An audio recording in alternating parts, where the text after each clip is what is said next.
Hi guys, today I am bringing you a lovely little review on Johanna Basford's 16-month weekly calendar or colouring planner. The colouring planner goes from September to December next year, and I just wanted to do a quick overview of that.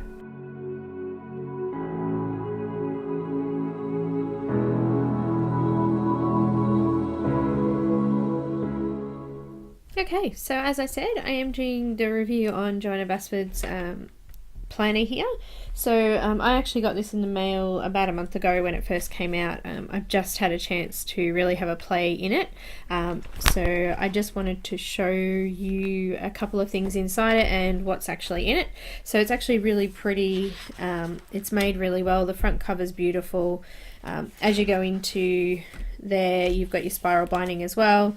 And I've done a little bit of a picture here already up for you. So I've used a couple of different mediums to show you what actually they look like on the actual front and also on the back of the page. So you can see on the back of the page here that we've got the colours that have come through. So there's two things that have come through on the page there. I've got just the pencil markings, so I've made sure I put a cardboard cover inside to protect the next page for that. So I've just done that there. So just have a quick look at those pages as well. So inside there you've got a picture on the left side and you've got your diary on the right. So if you were colouring in that picture on the left side, you would then go to the next page and you would have either pressure marks or marker or whatever you use would be where you would need to write for your planner. So let's just go back to what we've used. So I've put my cardboard piece underneath that first page there. What I actually used on this, I've got a couple of different things. I've got marker and I've used pencil, and I wanted to try the watercolor pencils on the paper as well, just to see how that comes out. Now I've got this Caran d'Ache felt tip watercolor brush. I hadn't seen it before, so I thought I'd give it a go.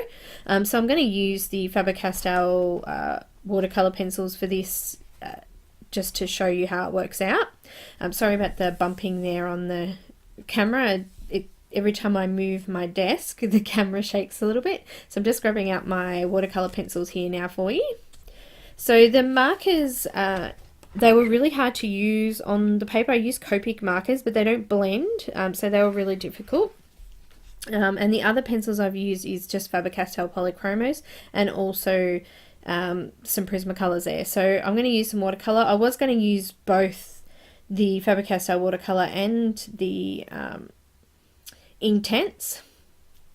So I've got a bit of Inktense here, and I'm just tipping the end of the marker or the end of the felt tip brush with the colour, and I was just going to paint it on to the picture. So I'm just going to have a go at one of these leaves down the bottom here and just see what that looks like.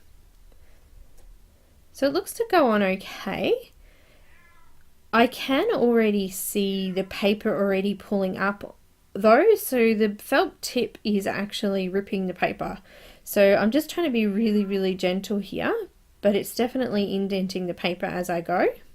So I think even using a watercolor brush with a little bit of water would do the same thing. So the paper's not that great for holding the water.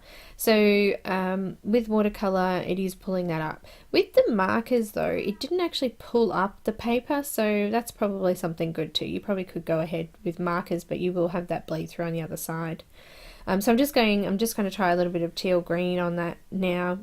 I'm just wetting the felt tip there a little bit more to see if that helps as well. So just while I'm doing that, the pencils I did use actually worked really well. You can see the two toucan birds there. They're really vibrant and bright. I've used Prismacolors for that. There is a little bit of smudging when I put my finger on it. I do get a little bit of black there, but that does happen with Prismacolors a little bit. I also gave Polychromos a try, and I actually really like them. It's nice and smooth on there. And with Polychromos you can layer as well, and you won't get that smudging as much as you do with the Prismacolor. So the colour, I've just put some of the green on that felt tip there, and look, it's not really blending in well. The paper's really pulling up, which means I can't sort of drag the colour over the other colour, so it's not really going to blend very well here either. So look, In all, if you're going to use pencils, it looks like it's going to be great to colour in. Just be careful of your indentation marks through onto the other side of the page. But aside from that, pencil looks like it would work really well. You would have to be fairly careful with markers, because obviously you've got bleed through onto the other side.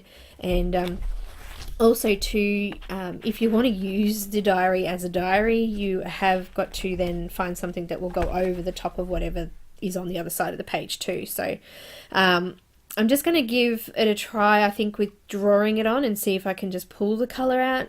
Maybe that will help. So I'm just using some of the teal green again there, and I'll put a little bit of purple on the middle vein here, and I'll try and pull it out and see if that makes a difference. I really did want to give it a good try, because, you know, the more mediums that we can use in our colouring books, the better. The more we can experiment and find different techniques and things like that.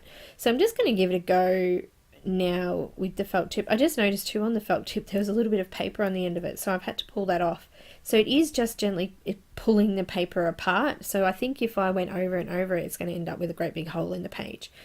Look, this actually doesn't look too bad, but again, I'm still pulling up the paper.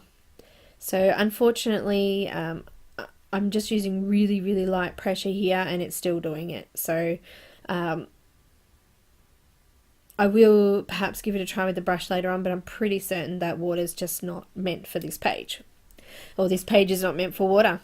So guys, look, the book is lovely. There's some beautiful pictures in it. We've got illustrations from Magical Jungle, Joanna's Christmas, Lost Ocean, Enchanted Forest, The Secret Garden. So there's some absolutely beautiful pictures.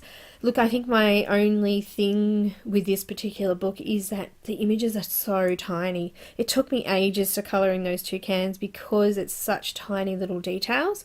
The page is an A4, or just under an A5 page size, so the pictures are quite tiny. The insides of the images, the details in it is just extraordinarily tiny, so it would take a lot of effort to go in and colour each individual piece of that. So that's probably the only two downsides. One, I probably wouldn't use watercolour or water. Two, it's going to take me forever to colour these images. They are beautiful, but it's going to take forever. Three, the good thing about it is that it's a lovely little diary. You can sit and doodle in that, have some colouring pencils, things like that. So guys, I hope you enjoyed this, and thanks for watching.